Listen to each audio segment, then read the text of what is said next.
Selamat datang di Beetle Channel. Semoga kita bahagia. Jangan lupa subscribe, like, komen dan share agar channel ini semakin berkembang.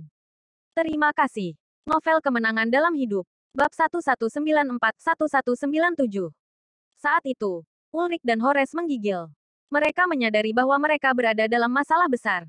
Ulrich bingung dan dia menunjuk Jasper untuk bertanya, "Siapa? Siapa kamu?" "Ini Tuan Line, pemilik Easy Media." Truman memandang Ulrich seperti yang terakhir itu idiot. Tidak disangka pria itu masih berani menunjuk Jasper sekarang. Truman memarahinya dengan panik dan tidak sabar. Sejujurnya, Truman tidak peduli dengan apa yang akan terjadi pada Ulrich atau bahkan Horace. Dia hanya tidak ingin para idiot ini melibatkannya juga. Pada saat itu, Horace tersentak kembali ke dunia nyata dan dia menamparkan wajah Ulrich. Kemudian, dia menyeret Ulrich yang sedang meratap dengan menyedihkan ke arah Jasper dan berkata dengan sedih, "Maafkan aku, Tuan Line. Saya tidak pernah tahu bahwa akan ada kegagalan seperti itu di sisi saya." Jasper memandang Horace dan tersenyum. Secara resmi, dia adalah agen dari distrik Legends dan diawasi langsung oleh cabang Waterhoof City. Secara pribadi, dia adalah sepupumu. Apakah Anda memberitahu saya bahwa Anda tidak tahu apa yang dia lakukan? Kulit Horace memucat dan dia memandang Ulrich dengan muram seolah dia ingin memakan orang lain itu hidup-hidup. "Jika kamu tahu, maka ada masalah besar denganmu sebagai pribadi. Jika kamu tidak tahu, maka itu masih salahmu karena lalai." Kata-kata Jasper menghentikan semua alasan Horace. Saat dia kehabisan akal memikirkan apa yang harus dilakukan, Ulrich tiba-tiba jatuh ke lantai dengan bunyi gedebuk dan berlutut di depan Jasper. "Tuan Line, tolong maafkan aku. Itu salahku karena sombong. Buta terhadap realitas situasi. Menyinggung siapa yang seharusnya tidak kumiliki." Ulrich menamparkan dirinya sendiri sambil meminta maaf. Tamparan yang jelas disertai permohonan tragis Ulrich mengubah pemandangan itu menjadi sesuatu yang sangat aneh. "Tidak buruk. Yang Anda tahu hanyalah umpatan beberapa saat yang lalu. Tetapi saya melihat Anda telah berubah," kata Jasper dengan tenang. Ulrich terisak dan melanjutkan, "Maafkan aku, Tuan Line. Maafkan aku kali ini. Saya tidak akan pernah melakukannya lagi." Jasper tidak memandang Ulrich, malah menoleh ke Truman dengan dingin. "Kamu adalah orang yang bertanggung jawab atas Departemen Inspeksi. Anda harus tahu apa yang harus dilakukan dalam skenario ini." Truman mengatupkan rahangnya dan menjawab, "Ya." Pertama, Ulrich tidak diragukan lagi salah. Setelah meminta pembayaran dari perusahaan, ia kemudian membeli CD bajakan murah untuk dijual kembali dengan harga tinggi. "Kami akan menuntut mereka sesuai dengan itu dan memanggil polisi jika kami mau.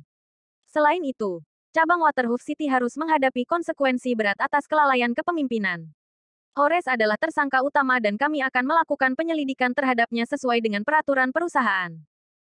Ekspresi Horace memucat dan dia berbalik untuk memohon pada Jasper dengan panik. "Tuan Line, Ulrich adalah orang yang melakukan segalanya. Saya tidak tahu apa-apa. Kami akan mengetahui keterlibatanmu begitu kami menyelidiki semuanya dan kebenaran terungkap." Jasper melambaikan tangannya dan memberi tahu Truman bahwa mereka pergi. "Aku tidak ingin melihat mereka lagi." Truman segera menyuruh petugas lain membawa keduanya pergi. Truman memandang Jasper dengan ragu-ragu. Tetapi melihat bagaimana pria itu tidak menunjukkan tanda-tanda berbicara dengannya, dia segera pergi dengan gelisah. Ulrich dan Horace benar-benar kacau. Tapi dia tidak tahu apakah dia akan terpengaruh juga. Saat dia memproses pemikiran ini, Truman merasakan kebencian yang luar biasa pada Horace dan Ulrich yang hancur. Truman merasa telah terlibat oleh mereka tanpa alasan. "Sialan kalian berdua." Truman sembuh dengan kesal. Jasper menggelengkan kepalanya saat dia melihat kendaraan niaga itu pergi. Jasper telah memahami segalanya sejak kelompok itu turun dari mobil. Hubungan Truman dengan Horace dan kata-kata yang dia sampaikan kepada Ulrich sudah cukup bagi Jasper untuk memecat pria itu. Semuanya terjadi begitu cepat tetapi berakhir lebih cepat lagi. Ulrich dan Horace kacau. Melihat bagaimana situasi melawan mereka, antek-antek Ulrich juga melarikan diri. Dalam sekejap mata, hanya Jasper dan Bas yang tersisa di toko. Jasper tersenyum dan berjalan ke Bas yang tertegun saat dia mengulurkan tangannya. "Senang bertemu denganmu. Namaku Jasper Line." Line dengan huruf I. Bas menatap Jasper yang berseri-seri dengan bengong. Pikirannya belum mencatat apa yang baru saja terjadi. Dia tidak mengerti bagaimana Jasper, yang beberapa saat yang lalu masih diam, tiba-tiba menjadi orang yang tangguh. Sementara itu, Ulrich yang memamerkan kekuatannya dengan arogan tiba-tiba menjadi berantakan dan menyedihkan dan dibawa pergi. Mengambil situasi di hadapannya, Bas menyadari bahwa Jasper adalah seseorang yang tidak mampu disinggung oleh orang-orang saat ini. Bas juga sangat menangkap sesuatu yang dikatakan Truman, pemilik Easy Media. Bagi Bas, Bertemu seseorang sekaliber ini seperti pertemuan sipil dengan orang terkaya yang masih hidup. Rasanya tidak nyata. Kenapa? Kenapa? Aku merasa seperti sedang menonton Records of the King's Travel Incognito. Jasper tertawa terbahak-bahak mendengar pernyataan Bas.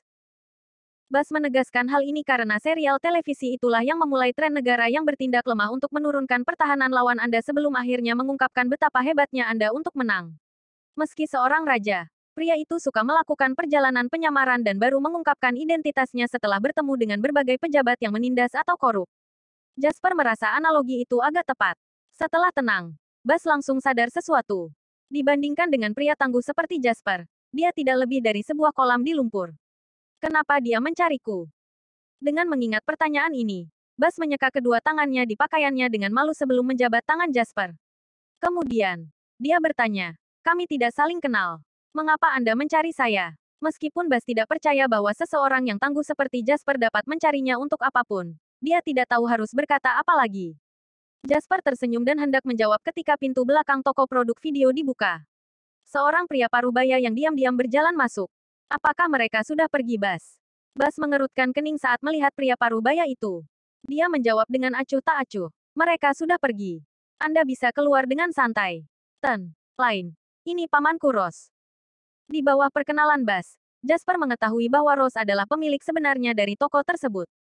Tetap saja, paman dan bos ini bersembunyi ketika Ulrich dan yang lainnya datang untuk meminta uang, meninggalkan Bas untuk menanggung penghinaan dan serangan. Dari sini, orang dapat mengetahui bahwa Rose bukanlah orang yang baik. Lain. Rose terkejut dengan cara Bas menyebut Jasper. Karena ketakutannya bahwa Ulrich akan bersikeras mencarinya, Rose bersembunyi di sebelah. Karena itu, dia tidak tahu apa yang terjadi di dalam toko. Akibatnya, dia juga tidak tahu siapa Jasper itu. Rose memandang Jasper dari atas ke bawah beberapa kali sebelum menyeringai. Kamu masih sangat muda. Ada apa dengan gelar tuan? Dari nada Rose yang santai dan arogan, pria itu sepertinya tidak percaya bahwa Jasper adalah sosok yang kuat. Secara alami, Jasper juga tidak peduli bagaimana Rose memandangnya. Namun, Jasper mengingat masalah besar yang dihadapi Bas di rumah di kehidupan sebelumnya. Dan bagaimana hal itu terkait langsung dengan paman Rose di sini. Karena itu, dia segera memberitahu Bas, aku datang untuk mencarimu.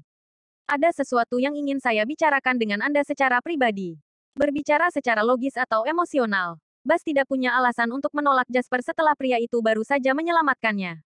Saat dia hendak mengangguk, Rose tiba-tiba melompat keluar dan menyela mereka. Tunggu, saya pemilik di sini serta paman Bas. Anda dapat memberitahu saya apapun yang ingin Anda katakan secara langsung. Jasper sedikit mengernyit dan berkata, kamu tidak bisa memutuskan ini untuknya. Bagaimana kamu tahu ini jika kamu tidak memberitahuku apa itu dulu? Mata Rose berkedip saat dia bersikeras. Jasper menjawab dengan tenang, saya datang hari ini dengan harapan mengundang Bas untuk bekerja di perusahaan saya. Bisakah Anda memutuskan itu untuknya? Bas tercengang dengan apa yang didengarnya. Hal terakhir yang dia harapkan adalah Jasper, pria yang tidak dia kenal, datang dan memberinya pekerjaan. Rose segera menyuarakan keberatannya. Mustahil. Siapa yang tahu jika Anda scammer atau semacamnya? Dunia adalah tempat yang berantakan. Anak muda. Bas mungkin tidak tahu apa-apa dan mungkin berbohong dengan mudah karena dia tidak memiliki banyak pengalaman di masyarakat. Tapi aku bukan orang idiot. Jasper menjawab dengan tenang. Bas sudah dewasa. Dia tahu bagaimana membuat pilihannya sendiri. Selain itu, pekerjaan apapun di luar akan menjanjikan masa depan yang lebih besar daripada dieksploitasi dan digunakan sebagai tameng oleh Anda di sini. Belum lagi, Bas juga bukan gadis perawan yang belum menikah. Bahkan jika saya adalah seorang pedagang manusia, saya tidak akan mencoba menipu pria kekar yang kuat. Rose sangat marah saat mendengar Jasper. Seperti bajingan tua yang telah ditelanjangi, Rose memerah dan menunjuk Jas sambil memarahi. Bukti apa yang kamu miliki untuk mengklaim bahwa aku menggunakan Bas sebagai tameng? Beraninya Anda mengklaim bahwa saya mengeksploitasi dia. Anda hanya orang luar. Kamu tidak tahu apa-apa. Jasper memandang Bas dan menjawab dengan tenang. Karena aku orang luar, maka aku yakin Bas akan tahu yang terbaik karena dia adalah pihak yang terlibat. Bas, aku ingin berbicara denganmu tentang ini. Ada peluang tepat di depan Anda. Tetapi apakah Anda mengambilnya atau tidak? Itu terserah Anda. Pikirkan baik-baik sebelum Anda memutuskan. Ekspresi Bas berubah serius. Jika bukan karena apa yang baru saja terjadi, Jasper pasti membutuhkan lebih dari beberapa kalimat untuk membujuknya. Bahkan, Bas mungkin mengira bahwa Jasper adalah seorang scammer. Namun, setelah dia mengetahui identitas asli Jasper, Dia tahu bahwa orang yang begitu penting tidak akan membuat lelucon semacam ini tanpa alasan. Karena itu, Bas langsung menjawab, "Ayo bicara di luar." Bas hendak keluar dari pintu bersama Jasper ketika dia mendengar Rose berkata dengan marah, "Bas, aku pamanmu. Alih-alih mendengarkan saya, Anda benar-benar akan pergi dengan orang luar." Bas menghela nafas dan menjawab, "Tidak bisakah kamu membiarkan aku membuat keputusan sendiri, Paman Rose?" Ekspresi Rose menjadi gelap. Dia tidak akan dapat menemukan karyawan di masa-masa sulit seperti itu yang juga mau bekerja keras, menerima keluhan dan keluhannya, tidak menuntut gaji, dan yang terpenting, bertanggung jawab ketika sesuatu yang buruk terjadi. Dari perspektif ini, Rose enggan membiarkan Bas pergi. Namun, ekspresi tegas Bas memberitahu Rose bahwa dia tidak dapat menghentikan anak muda itu, bahkan sebagai pamannya. Dia tidak punya siapa-siapa untuk disalahkan kecuali bagaimana dirinya sendiri karena terlalu keras pada Bas sebelum ini. Lupakan perhatian yang harus diberikan paman kepada keponakannya. Rose bahkan tidak melakukan bagiannya sebagai atasan Bas. Memikirkan hal ini, mata Rose berkedip, dan dia menatap Jasper untuk berkata, "Kamu bisa membawa Bas pergi jika kamu mau. Dia pria dewasa, dan jika Anda benar-benar bisa memberinya kesempatan untuk mengubah hidupnya menjadi lebih baik, maka saya tidak akan menghentikan Anda." Bas tercengang dengan apa yang didengarnya. Namun, sebelum dia merasa tergerak, Rose terus berbicara. "Tapi aku membayar biaya hidupnya selama ini. Aku memberinya makan dan rumah untuk ditinggali. Sudah sewajarnya kau memberiku kompensasi untuk itu, kan?" Bas memandang Rose dengan tak percaya. Dia tidak pernah membayangkan pria itu begitu tak tahu malu. Sebelum emosi yang menyentuh bisa muncul, hatinya malah dipenuhi dengan rasa jijik dan jijik. Jasper tidak terkejut dengan apa yang dilihatnya. Ini adalah siapa Rose di kehidupan sebelumnya juga. Pria itu telah melakukan hal yang lebih memalukan lagi di kehidupan Jasper sebelumnya. Hal yang menyebabkan Bas kehilangan banyak kesempatan untuk meluncurkan karir dan memperkuat bisnisnya. Oleh karena itu Jasper tidak terkejut melihat pria ini mengulurkan tangannya dan menuntut pembayaran untuk membeli Bas. "Paman Rose, itu. Kamu sangat tidak berperasaan." Bas gemetar karena marah. "Aku mungkin telah makan dan tinggal di bawah atapmu selama ini. Tapi itu tidak sia-sia. Saya bekerja di toko Anda bahkan ketika Anda tidak membayar saya upah apapun. Bagaimana Anda bisa meminta uang kepada saya sekarang? Apakah kamu tidak punya rasa malu?" Rasa malu melintas di ekspresi Rose ketika dia mendengar Bas. Tetapi itu menghilang segera setelah itu. Sudah kubilang. Kamu tidak tahu apa-apa, Bas. Apa kau tahu betapa mahalnya barang-barang di luar? Coba tanya-tanya berapa biaya sewa rumah di Legends District. Tanyakan berapa banyak yang dihabiskan orang untuk biaya hidup sehari-hari. Bahkan jika saya menghitung jam kerja Anda untuk saya, gaji yang harus saya bayarkan kepada Anda tidak akan pernah sebanding dengan hutang Anda kepada saya. Jadi, kamu bisa pergi jika kamu mau. Tapi saya ingin setidaknya 10.000, tidak, 20.000 somer dollars. Rose telah sepenuhnya membuang rasa malu terakhir yang dia miliki. Dia menolak untuk mundur sebelum memeras Bas hingga kering dari setiap sen yang dia hargai. Bas gemetar karena marah dan menjawab, "Paman Rose, Anda bahkan tidak membayar saya selama ini dan Anda tahu berapa banyak uang yang saya miliki. Bagaimana saya bisa memberi Anda 20.000 ketika yang saya miliki hanyalah beberapa lusin dolar yang Anda berikan kepada saya untuk biaya hidup setiap minggu? Aku keponakanmu. Apakah tidak menyakiti hati nurani Anda untuk memperlakukan saya seperti ini?" Rose mencibir. Pria itu berbicara lebih belak-belakan sekarang karena hubungannya dengan Bas tidak bisa diselamatkan. Dia mengerutkan bibirnya ke arah Jasper dan berkata, "Kamu mungkin sekarang punya uang, tapi bagaimana dengan tuan lain? Dia pasti kaya jika dia bisa menawarimu pekerjaan." Jasper menatap Rose dengan dingin. Dalam keadaan normal, Jasper tidak akan menyisihkan 1 sen pun untuk Rose. Jasper lebih suka membuang uang ke tanah daripada memberikannya kepada Rose secara cuma-cuma. Namun, Jasper menoleh untuk melihat Bas sebelum memutuskan. Jika Rose menolak untuk menghormati Bas, maka Jasper akan melakukannya. "Kamu putuskan." Kata-kata Jasper menyebabkan gairah dan emosi yang tak terlukiskan memenuhi hati Bas. Dia akan mengikuti Jasper bahkan jika pria itu terang-terangan menipunya untuk bekerja di pertambangan. Yang terpenting, dia tahu siapa Jasper. Dia adalah pemilik Easy Media. Tidak mungkin pria tangguh seperti itu akan membuang-buang waktu untuk menipu dia. Saat dia memikirkan hal ini, Bas tidak membuang waktu lagi untuk bertanya-tanya mengapa Jasper memberinya kesempatan seperti itu. Dia mengatupkan rahangnya dan berkata, "Tolong pinjami saya 20.000, Tuan Lain. Aku akan memberikannya padanya. Dan mulai hari ini dan seterusnya, kita tidak akan menjadi paman dan keponakan lagi. Dia dan aku akan menjadi orang asing." "Baiklah," Jasper mengangguk dan setuju tanpa ragu. "Apakah 20.000 banyak uang?"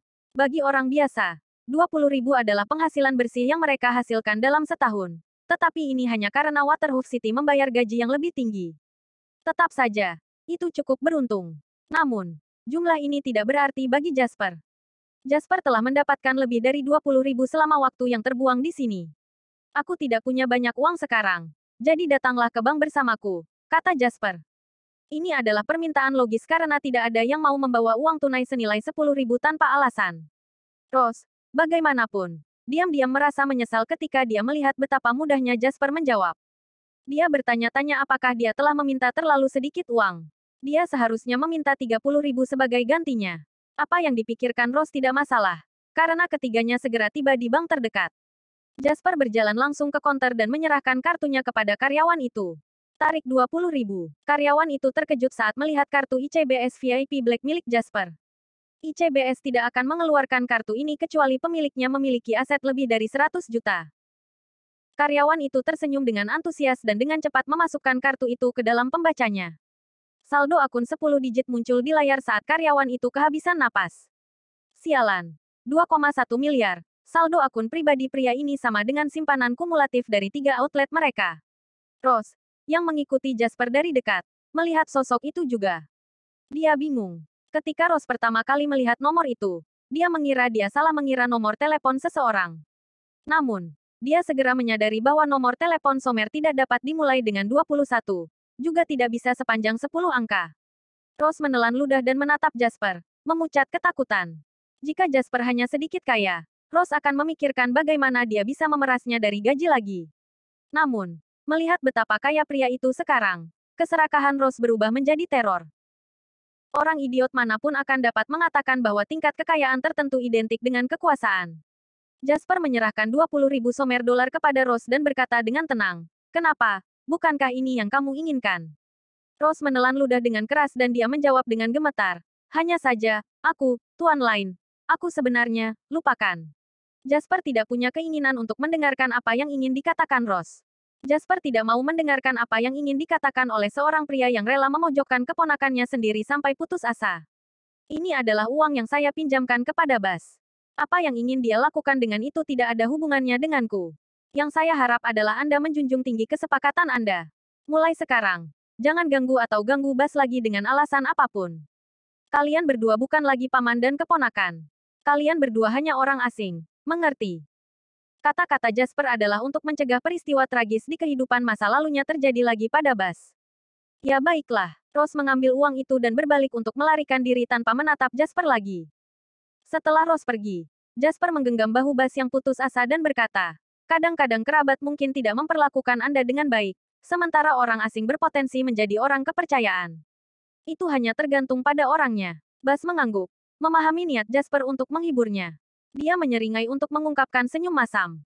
"Ayo, mari kita bicara di suatu tempat secara pribadi." Jasper dan Bas tiba di sebuah restoran yang tenang dan elegan dan duduk berhadapan satu sama lain, sambil memesan beberapa hidangan. Lain, bisakah aku bertanya bagaimana kamu bisa mengenalku?" Setelah merenungkannya untuk waktu yang lama, Bas mau tidak mau menyuarakan keprihatinan terbesarnya. "Kami tidak mengenal satu sama lain sebelum ini, tetapi Anda langsung datang untuk saya. Anda bahkan memberi saya kesempatan untuk bekerja untuk Anda dan meminjamkan saya 20.000 Somer dollars. Aku tahu 20.000 tidak berarti banyak untukmu, tapi itu jumlah yang sangat besar bagiku."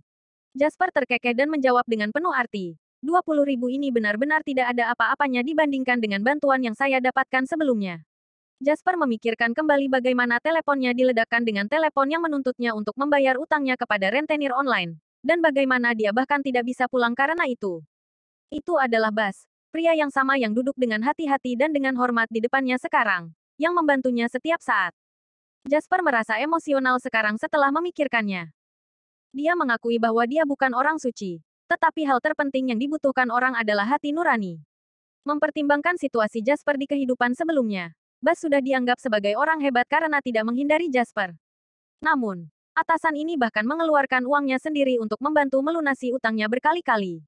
Alih-alih meredakan kekhawatiran Bas, kata-kata Jasper hanya membuatnya semakin bingung.